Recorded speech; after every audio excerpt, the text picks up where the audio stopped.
So Ecuador is an amazing place with tons of varying landscapes, from some of the highest mountains, the Andes, to the lower river basins that lead down to the Amazon.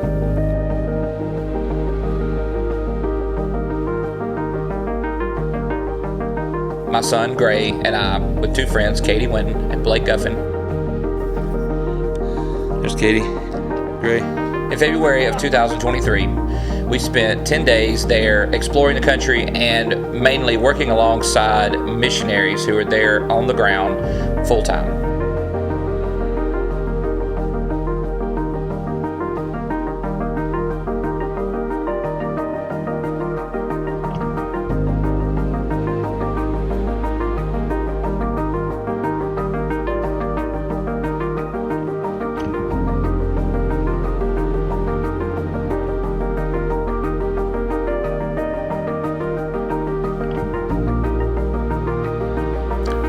I've traveled to many places all over the world shooting weddings and other projects, but over the past few years, God has really opened the doors up for me to go to other countries especially and be able to share stories of how the gospel is changing lives of people around the world. It's just cool to see what God is doing in other parts of the world.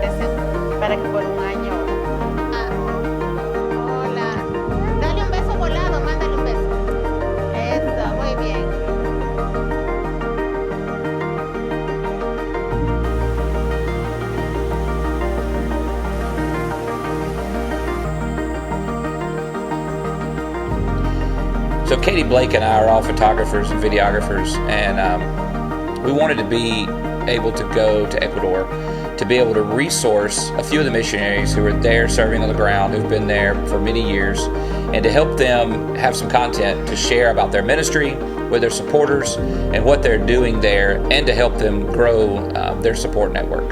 We focused on two main families while we were there, the Calvert family and the Borman family. They're both there serving in different ways in Ecuador. The Calvert family works there in Quito and the surrounding area, and one of the main things we did while we were there was to go up on the mountainside village of Uyachul. They work with a church there.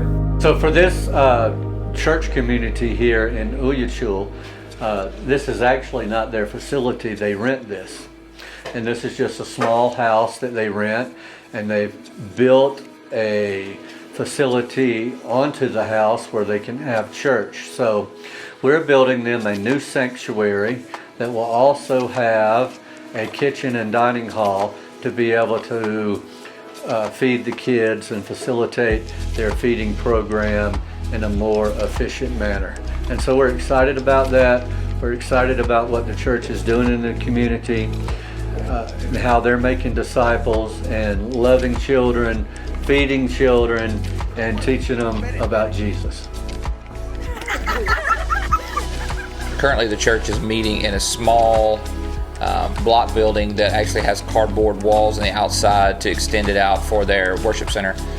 It's a pretty small little church, but they are doing a lot of great things. La venida de la iglesia ha ayudado a muchas familias. He said that a great example of this is what happened during the pandemic.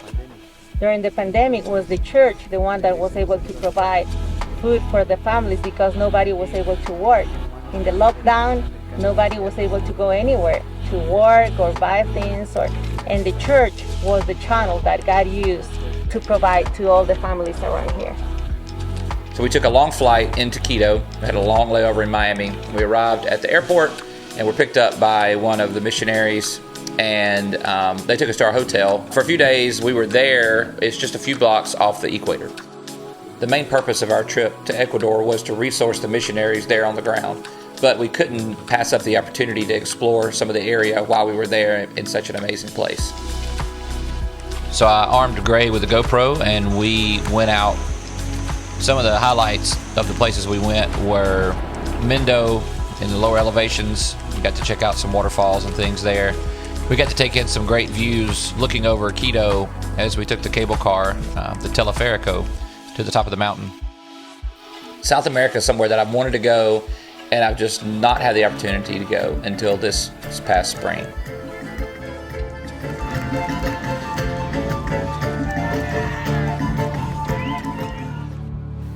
It's really encouraging to see God work through different people and tribes and languages throughout the world. Over the last few years, I've had a great opportunity to go and be able to witness it firsthand in quite a few places. As a family, we really value introducing our kids to as many cultures as we can and seeing life outside of America to help them get a grasp of God's hand at work throughout the world. Our kids don't even realize how great they have it in the places that they've been able to go and see, the things they've been able to do. They're not the tourist destinations that people normally try to hit. We want them to see the world through a gospel lens and see God working around the world and different people in different places and see how they can be a part of that. They're getting the opportunity to see how God works in other places, how people live in other places. It's giving them a much better worldview through the lens of the gospel.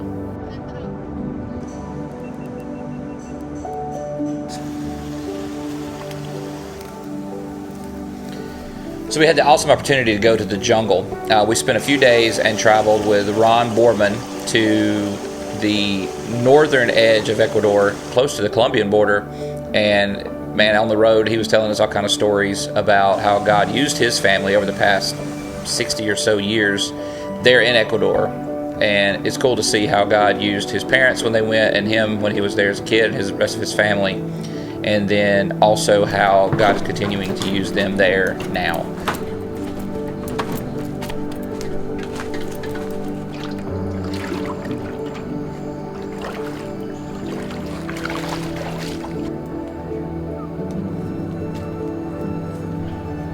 The very ripe one.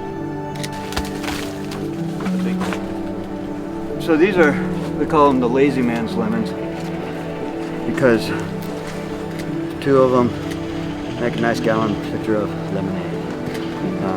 So this is just extra.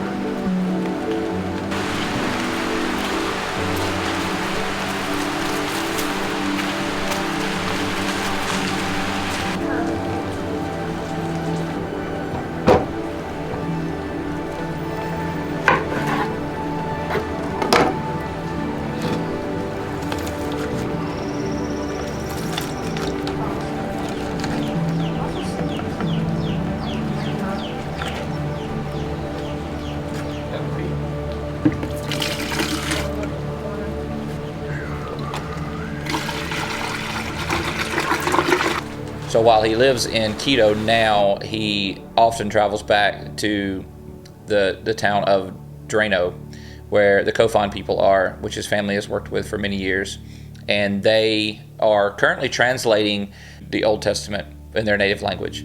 When his parents came about 60 years ago, they helped the Kofans develop a written language. They just had a spoken language. So they helped them develop a written language and then took that written language and used a lot of the same phonetics and stuff that is in Spanish. And they took that and translated the New Testament and parts of the Old Testament, but the whole thing they didn't get done. And so now one of the things they're doing is so that the Kofans will have the full Bible in their language instead of having to read part of the Old Testament in Spanish. They're currently working on translating the Bible into their language. In 2023, it's crazy to think that there are still people groups in the world that do not have the Bible in their native tongue. Many of them can speak other languages, but their understanding is really best when they can read it in their native language.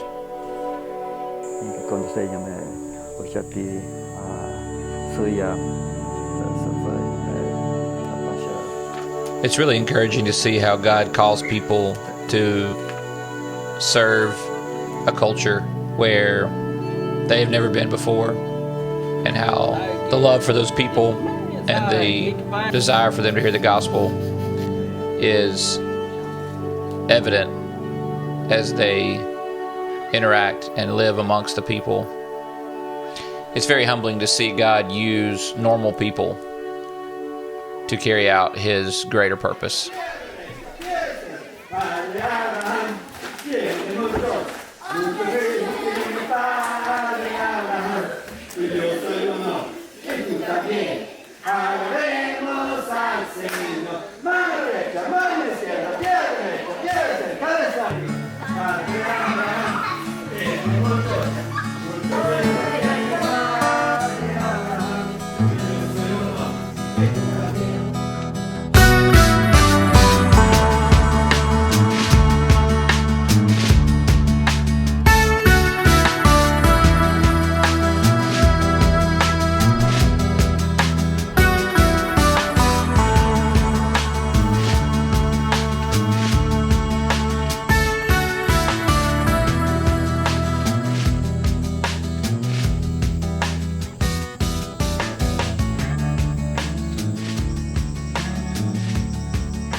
in the jungle, we had the opportunity to go out on a bird watching boat ride out on the preserve on the lake.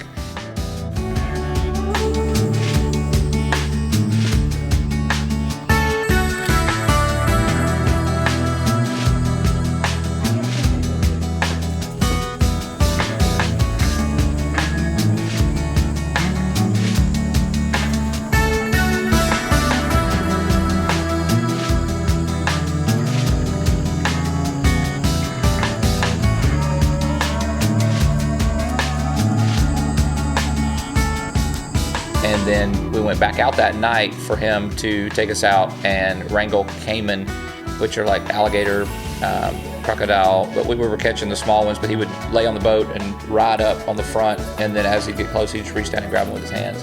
And it was pretty cool, all in the dark. Oh yeah, looks long. His tail looks longer, but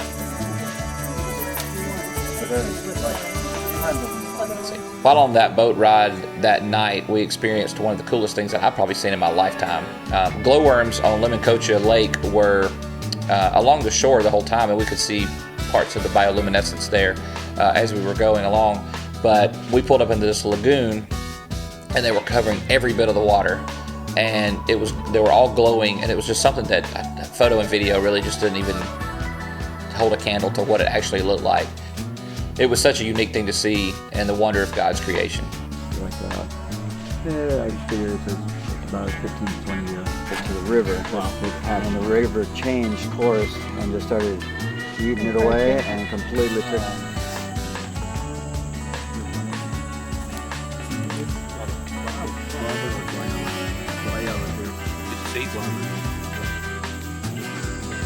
What is it again?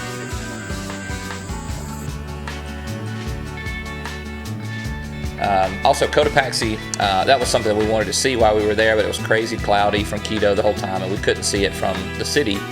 And the park was open and closed part of the time due to the volcanic activity, because it's actually active right now. And thankfully, on the last day, we were able to go there to the national park. It was open, and we were able to go stand at the foot of the volcano and see. You could see the smoke rising out of the top of it as we were there.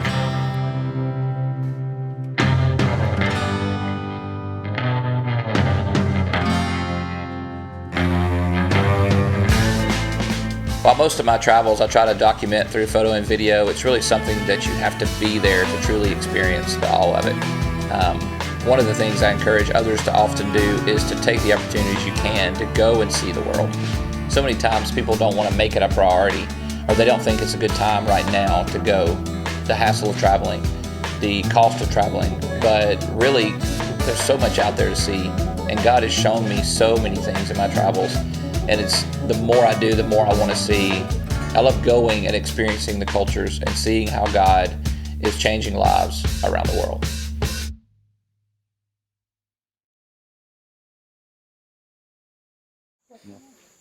Ampikui patsa kuna setapuen chuma ken setapuen. Keki nyotia findi cho te wehema isuye isupa anke chuma tuyuma batianye. Nani kema fiti fasiki ke ahampai ke aima chavasitsa chigambe vendafa. Tsakamba ki te wehema fetayusha. Nani pui ai puyaya fasa puyande se puina se manda sa aima ki chava kense ingiha fechiga ainde kveda dapa ingi chia kitama afasonde kveda fai tuya ke nasonde kveda pangi pui ande sonde kama manda faya.